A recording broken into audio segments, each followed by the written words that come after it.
ನಮಸ್ಕಾರ. ಈ ದಿವಸ ಹಂದೂರು ಗ್ರಾಮದಿಂದ ಎನ್ನಾರ್ಪುರಕ್ಕೆ ಸಂಪರ್ಕಿಸುವ ಸೇತುವೆ ಮತ್ತು ವಿವಿಧ ಅಭಿವೃದ್ಧಿ ಕಾರ್ಯಕ್ರಮಗಳ ಉದ್ಘಾಟನೆ ಹಾಗೂ ಶಂಕುಸ್ಥಾಪನೆಯನ್ನು ನಿರ್ವಹಿಸಿದಂಥ ನಮ್ಮೆಲ್ಲರ ನೆಚ್ಚಿನ ಮುಖ್ಯಮಂತ್ರಿಗಳು ಈ ರಾಜ್ಯದಲ್ಲಿ ಸಾಕಷ್ಟು ಅಭಿವೃದ್ಧಿ ಕಾರ್ಯಕ್ರಮಗಳನ್ನು ತಂದು ಯಾರು ಕಟ್ಟ ಕಡೆ ಜನಕ್ಕೆ ಸಮೇತ ವಿವಿಧ ಅಭಿವೃದ್ಧಿ ಕಾರ್ಯಕ್ರಮದಲ್ಲಿ ಪಾಲ್ಗೊಳ್ಳುವಂತೆ ಮಾಡಿ ಅವರ ಜೀವನವನ್ನು ಉದ್ಧಾರ ಮಾಡಿದಂತಹ ಎಲ್ಲರಿಗೂ ಸಮ್ಮತವಾಗಿರುತ್ತಂತಹ ಮುಖ್ಯಮಂತ್ರಿಯಾದ ಸಿದ್ದರಾಮಯ್ಯಜಿಯವರೇ, ಲೋಕೋಪಯೋಗಿ ಸಚಿವರು ಸ್ನೇಹಿತರು ಆದ ಸತೀಶ್ ಜಾರಕಿಹೊಳಿ ಅವರೇ, ಶೃಂಗೇರಿ ವಿಧಾನಸಭೆ ಕ್ಷೇತ್ರದ ಸದಸ್ಯರು,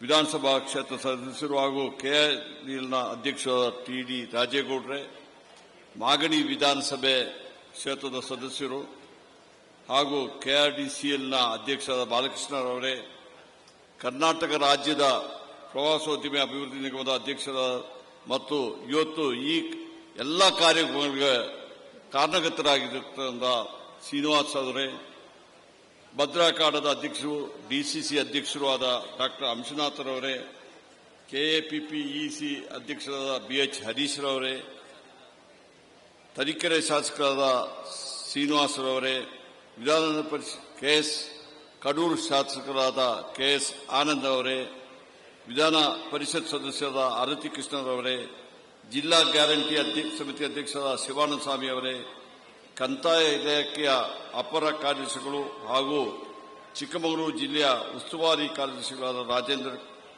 ಕಟಾರಿ ಅವರೇ, ಪಿಡಬ್ಲ್ಯೂ ಇಲಾಖೆಯ ಕಾರ್ಯದರ್ಶಿಗಳಾದ ಸತ್ಯನಾರಾಯಣರವರೇ, ಜಿಲ್ಲಾಧಿಕಾರಿಗಳಾದ ನಾಗರಾಜರವರೇ, ಜಿಲ್ಲಾ ಪರಿಷತ್ನ ಸಿಇಒ ಆದ ಕೀರ್ತನರವರೇ, ಎಸ್ಪಿ ಅವರ ಜಿತೇಂದ್ರ ಅವರೇ, ಆಗಮಿಸಿರುವ ಎಲ್ಲ ನಾಗರಿಕ ಬಂಧುಗಳೇ, ಮಾಧ್ಯಮದ ಮಿತ್ರಗಳೇ, ತುಂಬಾ ಸಂತಸದಿಂದ ಇವತ್ತು ನಮ್ಮ ಜಿಲ್ಲೆಗೆ ನಮ್ಮ ಸನ್ಮಾನ್ಯ ಮುಖ್ಯಮಂತ್ರಿಯವರನ್ನು ಬರಮಾಡಿಕೊಂಡಿದ್ದೀವಿ.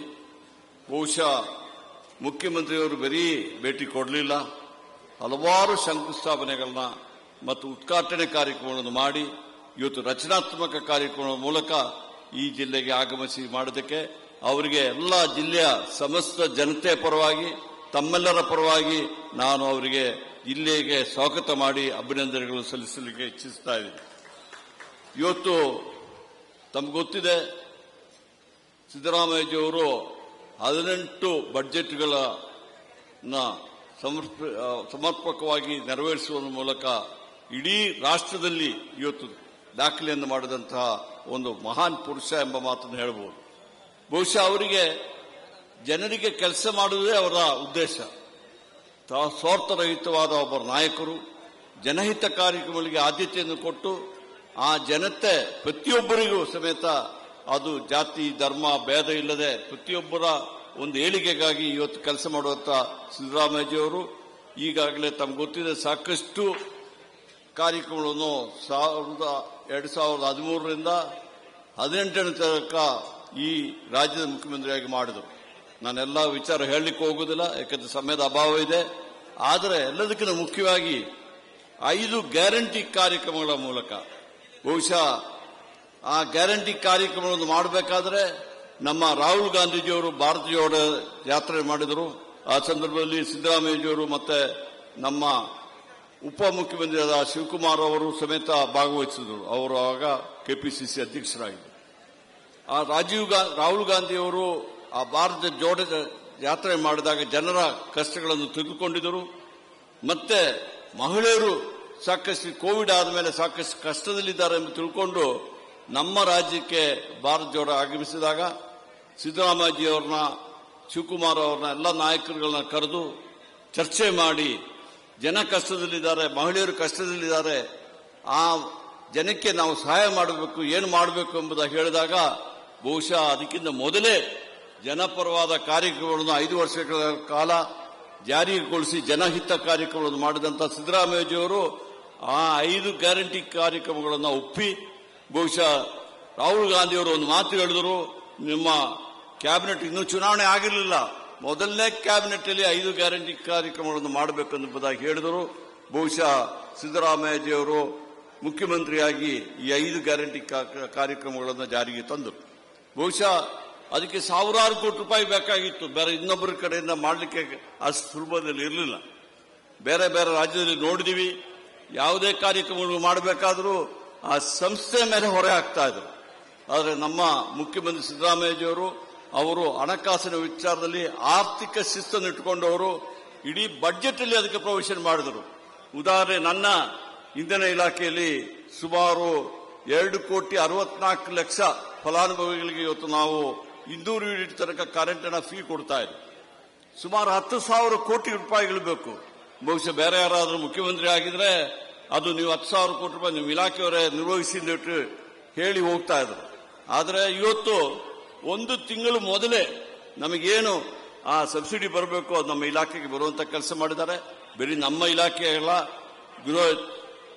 ಗೃಹಲಕ್ಷ್ಮಿ ಇರ್ಬೋದು, ಅಥವಾ ನಿರುದ್ಯೋಗ ಭತ್ಯೆ ಇರ್ಬೋದು, ಅಥವಾ ಬೇರೆ ಬೇರೆ ನಮ್ಮ 5 ಗ್ಯಾರಂಟಿ ಕಾರ್ಯಕ್ರಮ, ಶಕ್ತಿ ಕಾರ್ಯಕ್ರಮ, ಬಹುಶಃ ಎಲ್ಲ ಮಹಿಳೆಯರಿಗೂ ಸಮೇತ ಇವತ್ತು ನಮ್ಮ ರಾಜ್ಯದಲ್ಲಿ ಉಚಿತವಾಗಿ ಬಸ್ ಯಾತ್ರೆ ಮಾಡಲಿಕ್ಕೆ ಇವತ್ತು ಅವರು ಅವಕಾಶವನ್ನು ಮಾಡಿಕೊಟ್ಟಿದ್ದಾರೆ. ಆ KSRTC ಸಮೇತ ಇವತ್ತು ಹಣ ಕೊಡ್ತಾ ಇದ್ದಾರೆ. ಇವತ್ತು ಪ್ರತಿಯೊಂದು ಕಾರ್ಯಕ್ರಮಗಳಿಗೂ ಸಮೇತ ಅವರ ಇಲಾಖೆಗಳಿಗೆ ಹೊರೆ ಹೊರಿಸದೆ ಇವತ್ತು ಅದಕ್ಕೆ ಹಣವನ್ನು ಕೊಡುವಂತ ಕೆಲಸವನ್ನ ಸಿದ್ದರಾಮಯ್ಯಜಿಯವರು ಮಾಡಿದ್ದಾರೆ ಎಂದರೆ ಇದು ಕೆಲವರು ಟೀಕೆ ಮಾಡಿದರು. ಆದರೆ ಈಗ 1-2 ವರ್ಷದಲ್ಲಿ ನಮ್ಗೆ ಗೊತ್ತಾಗ್ಬಿಟ್ಟಿದೆ. ಈಗ ಆ 5 ಗ್ಯಾರಂಟಿ ಕಾರ್ಯಕ್ರಮದ ಮೂಲಕ ಸುಮಾರು 55,000 ಕೋಟಿ ರೂಪಾಯಿಗಳು ಇವತ್ತು ಯಾರು ಯಾವುದೇ ಜಾತಿಯವರು ಇರಲಿ, ಯಾವುದೇ ಭಾಷೆಯವರು ಇರಲಿ, ಕರ್ನಾಟಕದವರಿಗೆ ಪ್ರತಿಯೊಬ್ಬರಿಗೂ ಇವತ್ತು ಅದರ ಒಂದು ಸೌಲಭ್ಯವನ್ನು ಪಡೆಯುವ ಅವಕಾಶ ಕೊಟ್ಟು ಅದರಿಂದ ಏನಾಗಿದೆ, ಇವತ್ತು ಒಂದು ಮನೆಗೆ ಸುಮಾರು 5,000 ರೂಪಾಯಿ ಒಂದು ತಿಂಗಳಿಗೆ ಬರ್ತಾ ಇದೆ. ಈ 5,000 ರೂಪಾಯಿ ಬಂದ್ರೆ ಅದು ಅವಶ್ಯಕತೆ ಇರುವವರಿಗೆ ಬರ್ತಾ ಇದೆ. ಯಾರು ಹಣವಂತರಿಗೆ ದುಡ್ಡು ಹೋದ್ರೆ ಅವರು ಸೇಫಲ್ಲಿ ಹಾಕಿಬಿಟ್ಟು ಬೀಗ ಹಾಕ್ತಾ ಇದ್ರು.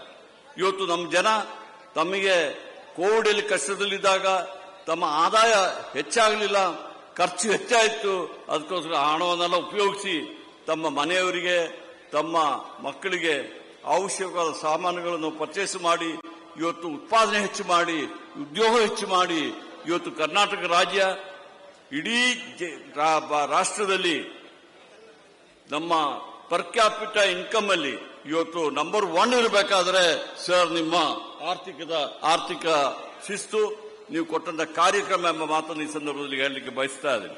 ಕರ್ನಾಟಕ ರಾಜ್ಯ ಇವತ್ತು ಇಡೀ ರಾಷ್ಟ್ರದಲ್ಲಿ ನಮ್ಮ ಇಡೀ ರಾಷ್ಟ್ರಕ್ಕೆ ಕೊಡುವಂತಹ ಕೊಡುಗೆ ಸುಮಾರು 3 ಅಥವಾ 4ನೇ ಸ್ಥಾನದಲ್ಲಿ ನಾವು ಇದ್ದೀವಿ. ಆದರೆ ನಮ್ಮ ದುರಾದೃಷ್ಟ ಇವತ್ತು 4,60,000 ಕೋಟಿ ರೂಪಾಯಿ ಕೊಟ್ಟರು ಸಮೇತ, 60,000 ಕೋಟಿ ರೂಪಾಯಿ ಕೊಟ್ಟರು ಸಮೇತ ಇವತ್ತು ನಮಗೆ ವಾಪಸ್ ಬರೋದು 60,000-65,000 ಕೋಟಿ. ನಾವೇನು ಎಲ್ಲ ನಮಗೆ ಬರಬೇಕೆಂದು ಹೇಳ್ತಾ ಇಲ್ಲ. ಈ 65,000 ಬದಲು 1 ಲಕ್ಷ ಕೋಟಿ ಕೊಟ್ರೆ ನಮ್ಮ ರಾಜ್ಯ ಮತ್ತಷ್ಟು ಮೇಲೆ ಬರಲಿಕ್ಕೆ ಆಗ್ತದೆ. ಈ ಉದ್ದೇಶದಿಂದ ನಮ್ಮ ಮುಖ್ಯಮಂತ್ರಿಯವರು ನಾವೆಲ್ಲ ಹೇಳ್ತಾ ಇದ್ದೀವಿ, ನಮ್ಮ ಇಡೀ ಪಕ್ಷ ಭೇದ ಮರೆತು ಇವತ್ತು ಕರ್ನಾಟಕ ರಾಜ್ಯದ ಏಳಿಗೆಗೋಸ್ಕರವಾಗಿ ನಮ್ಮ ಎಲ್ಲಾ ಪಕ್ಷದವರು ಯಾರು ಕೇಂದ್ರದಲ್ಲಿ ಆಡಳಿತದಲ್ಲಿದ್ದಾರೆ ಅವರು ಸಮೇತ ಇವತ್ತು ಕೇಂದ್ರದ ಮೇಲೆ ಒತ್ತಡ ತರಬೇಕೆಂಬ ಮಾತನ್ನು ಇವತ್ತು ನಾವೆಲ್ಲ ನಿಮ್ಮ ಪರವಾಗಿ ಹೇಳ್ತಾ, ನೀವು ಸಮೇತ ಅದನ್ನೇ ಹೇಳ್ತಾ ಇದ್ದೀವಿ. ಕರ್ನಾಟಕ ರಾಜ್ಯ ಇಡೀ ರಾಷ್ಟ್ರದಲ್ಲಿ ಎಲ್ಲ ಜಗತ್ತಿನಲ್ಲಿ ಇವತ್ತು ಒಳ್ಳೆಯ ಒಂದು ರಾಜ್ಯ ಎಂಬ ಮಾತನ್ನು ಎಲ್ಲರೂ ಹೇಳ್ತಾರೆ. ಇವತ್ತು ದೇವರ ಜನ ಇರುವ ರಾಜ್ಯ ಅಂತ ಹೇಳ್ಬಿಟ್ರೆ ಅದು ನಮ್ಮ ಕರ್ನಾಟಕ ರಾಜ್ಯ. ಇವತ್ತೇನು ಎಲ್ಲ ಧರ್ಮ ಎಲ್ಲರನ್ನ ಜೊತೆ ಸೇರಿಸಿಕೊಂಡು ಹೋಗ್ಬೇಕೆಂಬ ಮಾತೇನಿದೆ, ಏನು ಬಸವಣ್ಣವರು ಏನು ಹೇಳಿದ್ದಾರೆ ಅದನ್ನ ಪಾಲಿಸಿಕೊಂಡು ಹೋಗುವಂತ ಒಂದು ಮುಖ್ಯಮಂತ್ರಿಯವರು ಮತ್ತೆ ಒಂದು ಪಕ್ಷ ನಮ್ಮ ರಾಜ್ಯದಲ್ಲಿ ಆಡಳಿತ ಇದೆ. ನಾವು ಪ್ರತಿಯೊಬ್ಬರ ಕ್ಷೇಮ ಅಭಿವೃದ್ಧಿಗೋಸ್ಕರ ಇವತ್ತು ಕೆಲಸ ಮಾಡ್ತೀವಿ ಎಂಬ ಮಾತು ಹೇಳಿ ಬಹುಶಃ ನಾನು ಹೆಚ್ಚಿಗೆ ಮಾತಾಡ್ಲಿಕ್ಕೆ ಹೋಗುದಿಲ್ಲ.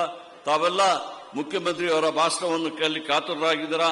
ಎಲ್ಲ ನಮ್ಮ ಜನ, ನಮ್ಮ ನಾಯಕರುಗಳು, ಅದು ಯಾವುದೇ ಪಕ್ಷದಲ್ಲಿರಲಿ, ನಾವೆಲ್ಲ ಕರ್ನಾಟಕದ ಏಳಿಗೆ ಪರವಾಗಿರಬೇಕು, ಕರ್ನಾಟಕ ಜನರ ಪರವಾಗಿರಬೇಕು. ಕರ್ನಾಟಕದ ಏಳಿಗೆ ಆದರೆ ರಾಷ್ಟ್ರದ ಏಳಿಗೆ ಆಗ್ತದೆ ಎಂಬ ಮಾತನ್ನು ಹೇಳಿ ನನಗೆ ಅವಕಾಶ ಮಾಡಿಕೊಟ್ಟ ತಮ್ಮೆಲ್ಲರಿಗೂ ವಂದಿಸಿ ನನ್ನ ಮಾತುಗಳನ್ನು ಮುಗಿಸ್ತೀನಿ. ಜೈ ಹಿಂದ್, ಜೈ ಕರ್ನಾಟಕ.